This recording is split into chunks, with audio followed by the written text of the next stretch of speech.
Hey, what's up? It's your boy, Jirod Green. All right.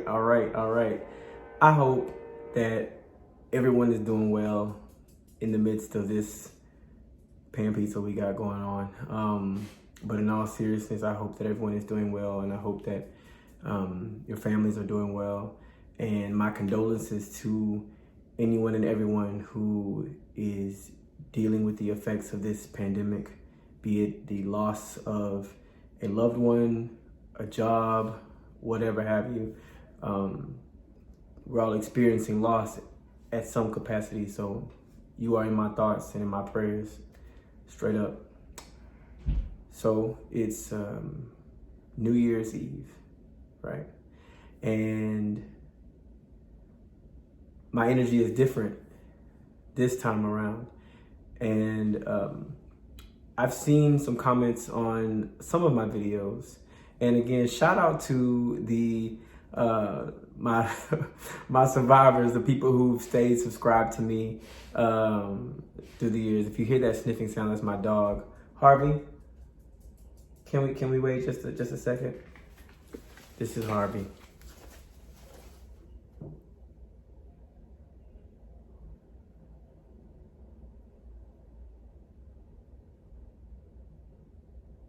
All right. I've seen a few comments under some of my videos that have asked what happened to Sweet 709 or what happened to your music career. And I think a good portion of you all know what happened to Sweet 709, my singing career, my locks. But I thought I would take this opportunity to let you know where I've been and to update on you on where I am now. So I'm just gonna jump into it. 4 years ago today, I came home from Austin, from the Austin area, because I was really sick. I had strep throat, and when I get strep throat, it takes me out. So at the time, I was very hesitant on going to the hospital because I didn't have insurance. Insurance is very, very important. Well, we should be free. But anyway, I didn't have insurance. So I was trying to thug it out on the couch at my mama's house. And I was in a lot of pain. And I remember checking my email around 7 p.m. that evening. And it was an email from my friend David saying that basically the band had run its course and that he was ending everything and that he no longer felt the passion to continue this project. Now I was already in a lot of pain. And that email just sent me spiraling out of control because I didn't expect it. So I think, I'm not gonna say what caused it. I will say what kind of gave him the green light to go ahead and do what he was already planning to do. So for those of you who know me, you know that I dropped out of school in 2008. And for those of you who don't know, it was like a nightmare so often of thoughts of going back to school, wanting to go back to school. And I always wanted to go back, but I never had the courage to ask or to call up to the school to see if it was even a possibility. So one afternoon, after the encouragement of some of my fraternity brothers, I called up to the school to see if it was even a possibility, and I got good news. So I brought that good news to my bandmates. They were not extremely happy about it, but I assured them that I could go to school and be in a band at the same time. But I was really excited because this was something for me. Everyone in the band had something for themselves. Either they were married, They were getting married. They had degrees. They had businesses. They had things for themselves. And I didn't. I had nothing for myself. I could barely afford to buy myself dinner, and some nights I couldn't afford to buy myself dinner. Whereas, there's Harvey. Whereas, I wasn't coveting my bandmates' things, you know what I'm saying? But I wanted the things that they had. I wanted the ease of being able to go and get food if I wanted food, you know, the simple things like that.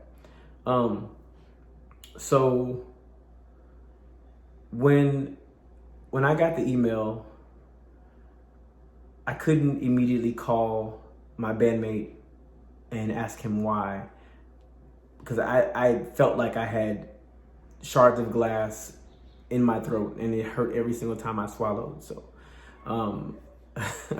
I jokingly say now, I can say it jokingly now, that strep throat is what saved him for that cuss out, because I was ready to go full force. I'm just gonna be completely honest with you about how I was feeling. I was enraged, I was let down, I was heartbroken. This is someone who, this was my oldest friend in the world. And this is someone who I trusted. And this is someone who I rode with, and I believed in. And I'm gonna circle back to that in a little bit. But so after receiving that news and being devastated, my mother saw me on the couch crying, and she said, now you know what you need to do. You need to go back and finish school. So it took a lot. There's a lot in between there, and hopefully in other videos I can tell you about the in-between. But in the summer of 2015, I was accepted as a readmit into the university that I was attending, and I started school again in the fall of 2015, and life happened. Throughout that time, I was trying to salvage the music that we'd recorded, because it still meant a lot to me. We ended up releasing the music that summer, and no one wanted anything to do with the music.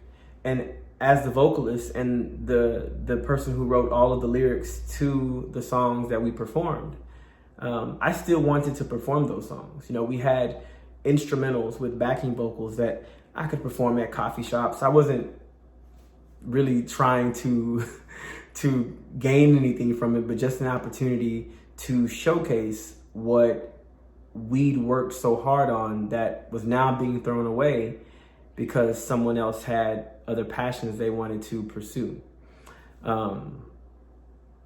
And every time I asked for the instrumentals, for the backing vocals, there was always an excuse. There was always a delay. And so I just I let it go. I tried to bury the hatchet. I tried to focus on us coming back together for my healing by inviting them to my college graduation in 2016. 3 of them showed up, 3 of the 4. Obviously I'm the 5th, but the 4th, he lived in LA at the time, so I wasn't expecting him to fly down just for my graduation. But of the 3 that showed up, 2 of them were individuals that I had a really difficult time with. I was, because of our past and because of some of the things that we experienced together, I thought that it would be, Harvey, don't lick things while we're on the camera. It's rude. Hey, we just want to, show respect to the viewers.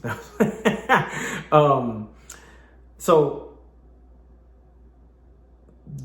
they came to my graduation. Again, like I said, 2 of the 3 guys I had some issues with, but I wanted them to be there. I felt like they needed to be there. So I had this pseudo sense of forgive and forget. I thought that's what I needed to do in order to heal. Seeing them at my graduation, it meant something. It meant that I was ready to, it meant that I thought I was ready to do the work on myself and begin healing.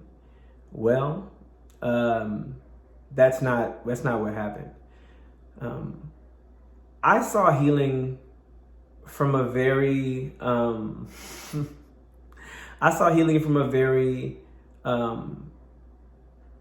white Christian perspective, because that's what I knew. That's what I lived with for 10 years, so anytime that I had anger in my heart for something that they may have done or said, I learned that I was the problem. I learned that I was the reason why things were going so badly, because of my responses or my reactions. So after they attended my graduation, I thought, well, maybe this is a great opportunity. Since the door of communication is open, maybe this is a great opportunity for me to ask for the backing vocals and the instrumentals. And so I did. I asked for the backing vocals and the instrumental tracks, and my oldest friend said that he accidentally deleted the instrumentals and the vocals.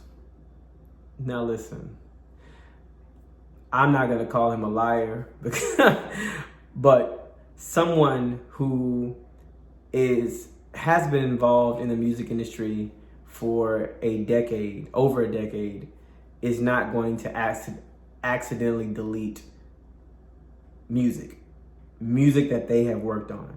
And so I can only conclude that they probably got counsel to not allow me to have the music, because I would profit from it. Mind you, graduating from college is a huge accomplishment. However, I was the one who lost the most when the band broke up, because that was all I had. I had no plan B. I had no backup plan, no initial backup plan. That was all that I had. And I can't begin to tell you how being a black person, being a black man in a band with, those predominantly white men, the obstacles that I faced every single day, sometimes multiple times a day. And it was hard. Like I said, there were some days where I didn't eat. There were some days where there'd be checks on the table that couldn't be deposited but by those two individuals. Checks for thousands of dollars that I couldn't touch. So I'm going to be honest and tell you what I did. There were days when I'd get so hungry that I would wait until someone left the house that we lived in to go into our cash box. This is cash for products that we sell at shows. Money that belonged to all of us, but belonged to me as well. And I would take money out to go and get a cheeseburger. This is the honest to goodness truth. I would take money out to put $20 in my gas tank.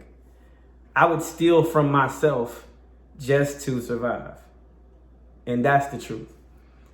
There was one time where I waited for the guitar player to go to Lowe's. He was building a studio in his house. I would time how long it took for him to get to his car to the end of the street. That's how long I knew that's how long I knew it would take me. That's how long I knew how much time I had to get into the cash box just to get money out. There were times where I dealt with racism and I couldn't say anything about it, because the only way that I was getting money was by the grace of God, that they would deposit the checks in time for me to have money. Because a lot of the time I would depend on one of my friends to buy me a meal, buy me some food. That's how hard it was. They would say things. One thing in particular, I remember being so fed up after rehearsal, wanting to leave the house and go and stay with a fraternity brother. and trying to tip out of the house without them knowing so that I could get down the road. We didn't have any upcoming gigs, and they pulled me into the studio, sat me down, interrogation style, and when I started to debate and to argue with them and to argue my point, and when I asked the question, why is it that I have to ask your permission to go about my life? And I can't lie to you, like, straight up, the other person in the band that I was sometimes at odds with said to me, Jirod, in the Bible it says slaves obey your masters. You might say, well, in what context? There was no, even if there was context, you don't say that to a black person. The Bible says slaves obey your masters. When we would have conversations about, I believe it's when Trayvon Martin was murdered, there was discussion among the three of us. And to them, it wasn't a black and white issue. It was a brokenness issue. It was brokenness. But they always wanted to color, one of the guys in particular always wanted to color the situation with Christianity and not necessarily with the fact that people are racist, people are hateful people. And then there was one time where I mentioned, slavery in Africa, and the rebuttal was, well, Jirod, Africans sold their own people, as if that was supposed to shut me down. But because I had suffered that type of abuse, and because I was always silenced in those types of situations, because I kept silent because that's where the money was. I kept silent because I was living in that house rent free. So who am I to ever, raise my voice or to disagree with what the homeowner, who is supposed to be my friend, was saying to me? These are things that were said to me verbatim. I can't make that up. That's just what it is. And so I tell you all of these things so that you'll know that I still stayed in that band, in that situation, because hell, I was making music, like I was traveling around the country, seeing parts of the country that I'd never seen before, seeing parts, seeing different states, going to New York, New Jersey, like places that I've never been. But the entire time I dealt with the microaggressions. I dealt with some of the craziest things that if our mutual friends heard, they wouldn't believe me. I literally almost had to fight we were doing a show in Dallas, and we were told that we didn't need to bring an overnight bag. And then as I drove up, I guess I didn't check my email in time. It had been decided that we were going to stay overnight. So I said, oh, well, let me hop back to my apartment, which was 6 minutes away. Let me hop back to my apartment and get some underwear and a toothbrush so that I'm not, funky because I used to sweat after a performance. We almost had a knockdown, drag out fight because I wanted to go back and get toiletries. And I was so upset because I should not have to fight someone over simple things like that. And after, I was pissed off. You couldn't see it in the performance in Dallas, but in their interactions with me before and after the show, I was withdrawn. I didn't have anything to say to them. And when we got home, they cornered me before I could go back to my apartment, because I'd moved out at this point. And they told me that they saw darkness and evil in me because I was upset that they refused to. Now let's be very clear. I went back to my apartment. I went and got that underwear and a toothbrush and a change of clothes. But they told me that I had darkness in me because I refused to allow them to treat me some type of way.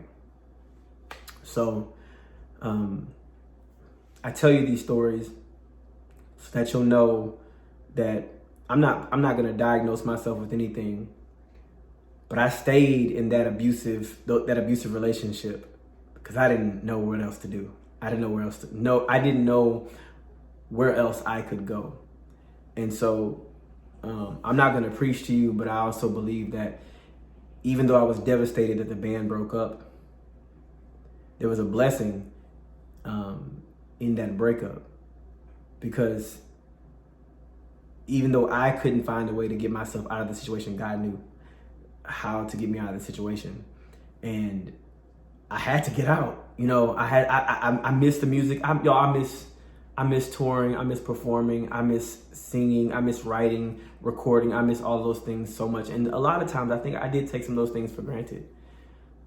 But nobody should ever have to go through that kind of stuff, you know, with people who are supposed to be your friends.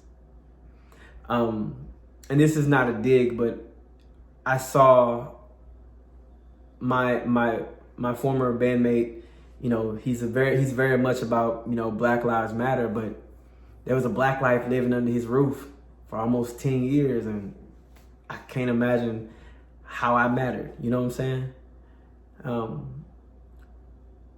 So where am I today? I work at my alma mater. In the midst of this pandemic, it's been very tough. It's been very, very difficult. I've grown my hair and cut it 2 other times. This is the longest my hair has been since I cut off my first set of locks. I like it. I got that undercut. You know, I said I would never do that. I probably said it in one of my videos, but it is what it is. I am not in the same place that I was on New Year's Eve in 2014. Yeah. That was 6 years ago. 6 years ago. Wow. I need to go back and change my Instagram post, because I said 4 years. 6 years ago. 6 years ago. This happened 6 years ago. And I haven't been able to really tell the whole story. But this is a story about grace and mercy. I am a representation of that, because there were plenty of times where I wanted to end it all just because I couldn't get an understanding. I couldn't get through to my bandmates, but I didn't know where else to go. I felt trapped. I felt stuck. And I felt so guilty being mad and being angry and being ornery all the time. But when someone not necessarily tells you, but when they show you that you don't really matter to them, or when they show you that your opinion is not valued, or when they show you what you're worth to them, it can be debilitating. I felt paralyzed most of the time. And so I think the pain that I was feeling whenever it happened on New Year's Eve 6 years ago, the pain that I was feeling, it was almost like the painkiller wore off. You know, I was feeling those growing pains. I was feeling the anger and the resentment. All those things came rushing in, and I was feeling them, and I wasn't numb. I felt every single thing, but I tried to numb them. I tried to numb them by, you know, I can't. One day I have to share a recording with y'all of how much I tried to censor myself. I used to censor myself from cussing years after the band broke up. I would censor myself. So the reason why I censored myself is because when we were together, we were in a band, there was a reputation, an image that we tried to uphold. And one of those things was just not being all extra and cussing and stuff like that. And so I grew up, yeah. I lived my life with them believing that the way I talked was wrong. The way I spoke was wrong. The way I spoke was wrong. The things that I said, they were wrong. And so I modeled my life. I modeled my thoughts and opinions based on their acceptance of me. And that's not cool. You know what I'm saying? And I'm not blaming them for that. I'm saying that that is how I survived. And that's what I went through. But I found myself, I was journaling on my phone, and I found myself being too afraid to say certain words, as if one of them was gonna pick up my phone and scan it for cuss words. And I broke down and started crying, because that's the type of stronghold that was on me. Like, that's the type of control that they had over me, the control that I gave them. I gave them that control. I gave them that control because I didn't want to let go of the band, because I knew that if my personality was strong enough, if it was stronger, the band would have ended a long time ago. So, to answer questions about, am I doing music now? No, I'm not doing music. I work in higher education. I do miss music. I miss live music. I miss making music. I miss creating and things like that. But, you know, and if I find my way back to music, or it finds its way back to me, then it's going to be what it's going to be. I still sing. I'm in theater, involved in the community theater here. But I'm not making music for Jirod, you know, so. But what I can tell you is that I'm happy. I'm in such a better place now than I have ever been in my entire life. And I can say that with confidence now. So more videos to come, tell y'all about this set of locks and what it's doing, child, and what it's not doing. But I just want to thank y'all for your thoughts, your comments, for subscribing, for staying subscribed, for your prayers, for interacting with me on social media. Y'all know I'm a nut. There's so much, as always, to tell y'all. But again, thank you so much. I hope that you are safe tonight and that you don't do something that you're going to regret. All right. All right, y'all be safe. Be safe. And if at all possible, please, Lord have mercy, stay home. All right.